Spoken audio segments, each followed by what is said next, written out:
was dating a policewoman. We'd been dating for a bit and we were waiting for the right moment to have sex. And we'd waited quite a while and we were like, because it was really important to us, right? We'd sort of set this date. We were like, this is the date.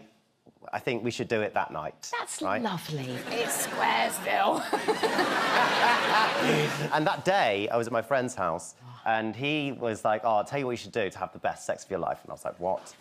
And he said, you should take Viagra. It will, like, just make your night incredible. And so I took this Viagra, and I had to pick her up from the police station. And you said, I've got a truncheon as well. It's a wallet, Gregg Wallet. Gregg, ooh. Yeah, I mean, I was 16. OK. I'd left home. Yeah. Well, they'd asked me to leave. I'm trying to paint the Dickensian picture of me as a bit of a... I had fingerless gloves. Yeah. And a candle to work. Bit of like... I had a job in a dry cleaners in Peckham, and going through the bundle of clothes that I had to put into the machine, and I found a wallet with about 20 quid in it. So I nicked it. And then the fella came in and he said, have you found a wallet? And I said, funny enough, we have, yeah. It's got no money in it.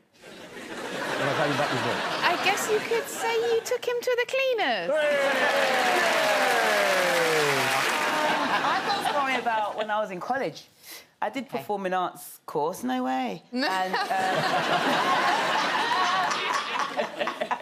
And I despised my course teacher. What's her name? Babes, listen, I don't know if I got that money. What's so bad about her? Well, she just didn't like me, and I don't know what it was. It might be that I didn't like her. But we had this, like, headbutting thing. Yeah. Basically, they got a little office next to the big drama room. But in her office, she would bring in her little pet ferrets. Right? I feel like there's sort of people that keep ferrets just only believe in a flannel wash. Do you know what I mean? Like, See? They've got that vibe, yeah. There was 2 of them in the cage. Oh. Yeah, and she would leave them in there every now and again, go and do the classes, and come back, right? So on one of the occasions, I just snuck into the office and opened the cage. Wow. Which, yeah, if you're impressed by that, I'm scared of animals. Listen, I was there for ages. I was like, ah!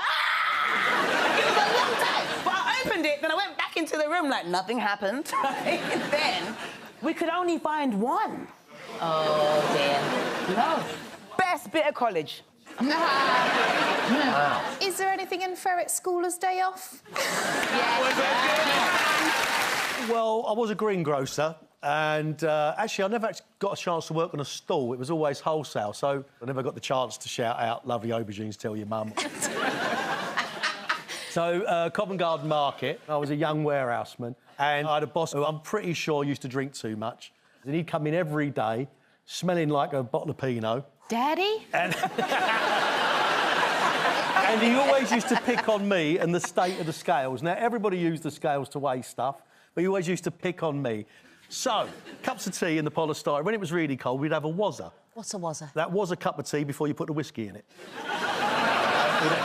We'd have a wazzer, and then I found his, took the polystyrene lid off and rubbed a habanero chili around the room, stuck it back and sneaked away. Oh. And he just screamed. Oh, Gregg.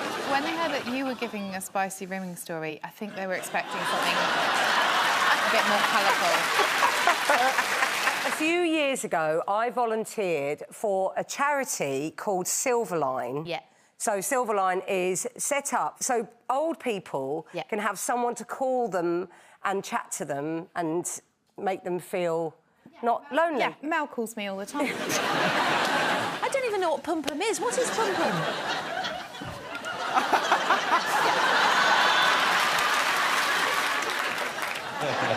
Well, this one's... It's not really a one-off event. It's something that's sort of dogged me for a few years.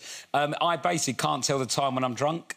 OK. I've got a 12 and a 6, and the rest are just lines.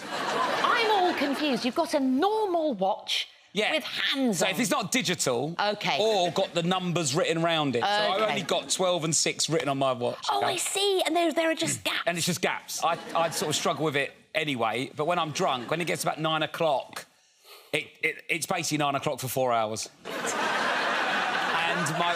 That's just happened a lot when I've come home really late and missed things, and my wife gets the ump about this. I've sort of refused to learn how to tell the time properly because...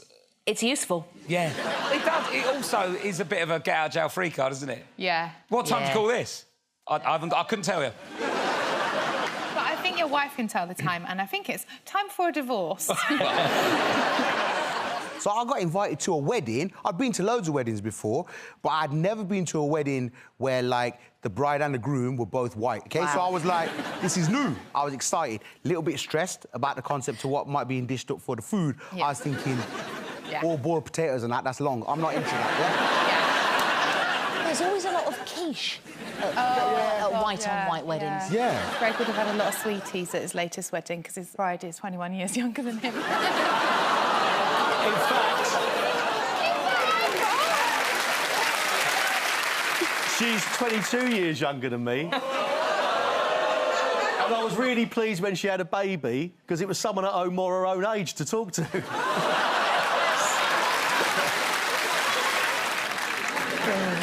And my mate's mum, the mother of the bride, Auntie comes to me now, and Auntie's like, shall we have a dance and that? I was like, yeah, OK. So we went into the dance floor, we're two-stepping away, and then she starts trying to tell me that she knows Punjabi, the language. Did she fuck know Punjabi?